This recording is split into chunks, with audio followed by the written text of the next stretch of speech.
It's Wednesday morning. The market's been down. It's been up. It's been all around. It's the third day of the week. Obviously, it's Wednesday. We've got 3 green days in a row here. We're going to talk about what went down today, talk about overall what is going on in the market, and all that fun stuff right here in this video. So make sure you guys stay tuned.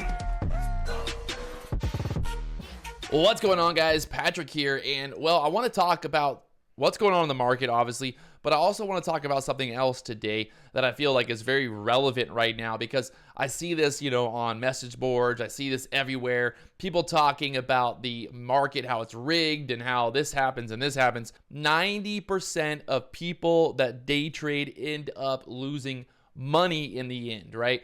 90% of day traders. I'm thinking it's probably more like 95% of people that try to trade end up losing money trading. And the reason that they lose money trading is because they go into trading with a bias. They go into trading wanting to be right. They go into trading, you're so confident that I'm going to be right. I have this idea, I have this technical analysis, I have this pattern, I have this indicator, right, that I'm going to be right. And today was a perfect example of doing pretty much the exact opposite of what you think should happen, and basically seeing opportunity to make money both long and short. I'm going to show you guys the charts right here and kind of talk about what went down. So let's say I'm a trader and this morning I see the market gapped down. The overall market is trending lower. Everything is trending. It's all telling me that the market should go lower the rest of the day, right? There should be no reason that I should even think about getting long if I'm overall, stuck with my bias, and I'm stuck with this idea like, okay, I want to short, I want to do this, and I think the market's going to crash, and I'm looking at the daily chart, and I'm like, oh, wow, that this thing's going to go lower, lower, lower. But the one thing that I want to really focus on for you guys to understand, and I'm not sure anyone even watches these videos anymore, but hey, I'm still making money over here, so keep watching whatever videos you're watching about AMC and going to $1,000 or whatever you're watching out there. The market, it gaps down. Everybody's bearish. Well, for me this morning, I was like, okay, we sold off down to this 444 area, but look how we just could not break below there. The market went sideways. Obviously, the news, the Fed minutes was going to come out at 2 p.m., and that's exactly what happened here. But again, look how strong this held all day at that 445 area. So if you're a bearish trader, let's say you're bearish on the day, you think this is going to go lower, and you're continuing to short, and you're continuing to add, maybe into this, thinking that it's going to go lower. Maybe you're buying puts, maybe you're shorting the overall market, whatever you're doing, however you're doing it, you're just stuck in that bias, right? Like you're, oh my gosh, the market's going to go lower. I am certain of it. I know for sure that the market is going to go lower from here. But here's the thing, right? It held. Even then, looking at this, okay, it pops up, it sells off. It pops up, it almost looks like it's going to sell off, but then it ends up breaking out to the upside, and that's exactly when I got long on those call options, when everybody else was talking about the market breaking to the downside. When everyone else is talking about the market crashing, I'm looking at it like, well, I don't really care what happens. I don't care if the market goes up. I don't care if the market goes down. I really don't care either way, guys. All I'm looking for is for opportunity, for setups, for reasons for me to get into a trade that are going to increase my probabilities of being correct, right? Like, I'm not going to be right about every single trade. I'm not. You're not going to be right. I'm not going to be right. But the focus here is looking for opportunities where I see the odds in my favor for something to happen, right? So if I'm looking at this on the 5-minute chart, you can see pretty clear where I'm entering, right? I keep saying right, but I keep looking for this. I get the breakout. Look at these 5-minute candles. You have like this, almost like a doji candle there. You have this kind of like indecision, and then finally we break out of this kind of overall downtrend here. And guess what? We ended up going from 445 up to 448. Like I said, on those call options, you get an insane move, especially from 445 up to 447.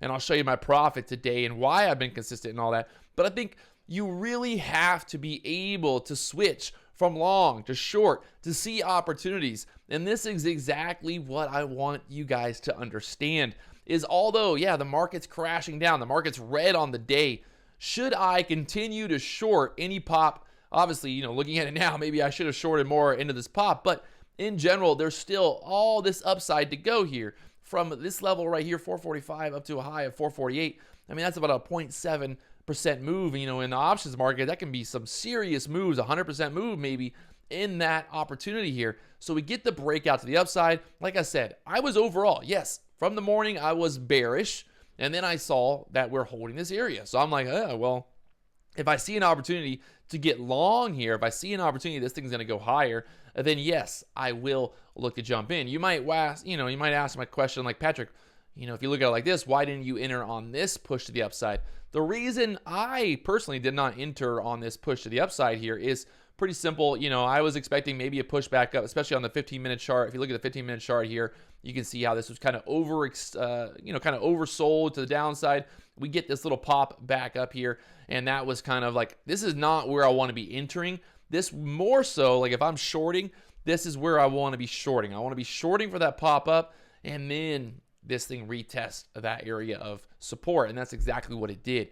And look at that move from the 445 area up there to 448. And again, all morning I'm bearish, and then I'm like, okay, we pushed up, we sold off, but we can't break through that 445 area. We just can't break it. So I'm going to get what? I'm going to get long. I'm going to be bullish at this point. And you can see, I'll show my trades here, pulling up the Interactive Brokers charts and everything right here, Interactive Brokers Worker Station. And right now looking at these options, let me pull this up here. This right here, this move is really a great move to show you as well. Like I said, you had that huge move up the upside, and then look at these options here. They went from 10 cents up to 95 cents. So almost about an 800% move. If you're able to buy the bottom there, obviously I didn't buy the bottom. I think I ended up getting in here at the 45 cent area, and it pushed up a little bit, but that's a whole different story. Now, if we pull up my trades on the day and we look at my summary right here, what I want to point out is very clear. I might not have massive winners, right? Like it might not be impressive to many people. $44, $14, $89, $238, $84, $36. But guess what? My only red trade of the day was only a $4 loss.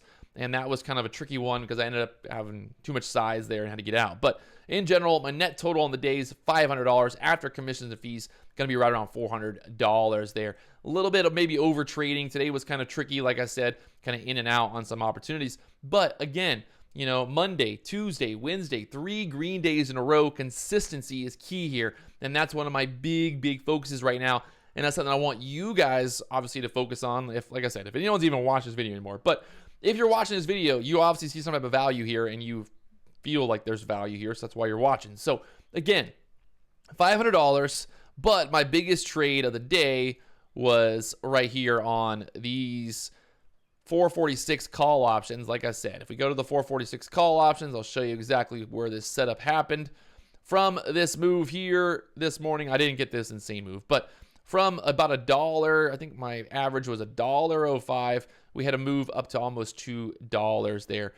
So the 446 call options, you can see I ended up starting to buy these at $1.16 right here, $1.16, $1.16, $1.04, $1.07. Selling these at $1.55, $1.57, $1.62, $1.64, and around $1. So right around $1.60 average on the sell there.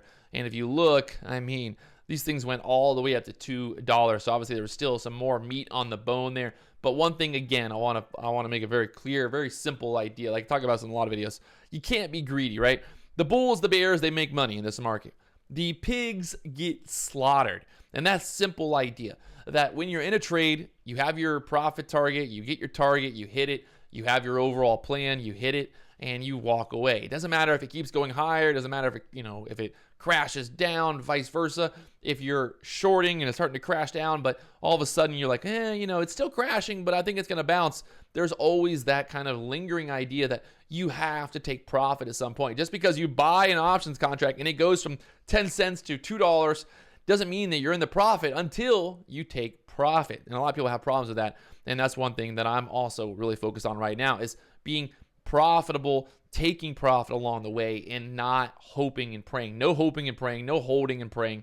This is trading, my friends. We're in, we're out, we're taking profit. So maybe this video is a little different than normal, not really kind of going over every single trade today or showing you guys the trades here. But in general, I'm just trying to really get across one simple idea that you have to be nimble, you have to be agile, you have to be able to get in, you have to be able to get out and take profit along the way. And going into trading with maybe, an overall bias, you're like, well, the inflation numbers are super high, this is super high, I think the market's going to crash. Just because you think that something's going to happen does not mean it's going to happen. What we're doing is we're reacting to setups. We're looking for setups, either long and short. We're looking for opportunities in the market. No matter if you're trading stocks, whatever you're doing, you're looking for opportunities to skew the odds. 90% of day traders lose money not because they're wrong or they're right, but because they have too much bias or they're too attached to a thesis because they think, okay, the market gapped down, the market's going to crash, I'm going to be short. Or, this happened, or this stock's doing this. You have to read the chart and trade the price action. You have to lose that overall idea that you have to be right. Like you're going to be wrong sometimes, and that's totally fine. That's one thing that I've obviously understood as a trader is that there's going to be days where you're going to be red. You're going to have trades that are going to be red. You're going to lose money. It's going to happen. But the worst thing you can do is to battle those red days or to battle those red trades and think like, oh, I'm going to be right. I got to be right here. Nobody has to be right. You don't have to be right or wrong trading. You just have to be on the right side of the move. And that's exactly what you really should be focused on. Not about being right or wrong that the market's going to crash or it's going to go up, but understanding that money is made both ways. And you have to be in, you have to be out, you have to understand that, and you have to be able to cut off your losers. That's the number one key, my friends. Cut off your losers. And also, sometimes you got to be like, hey, I'm up on this trade right here.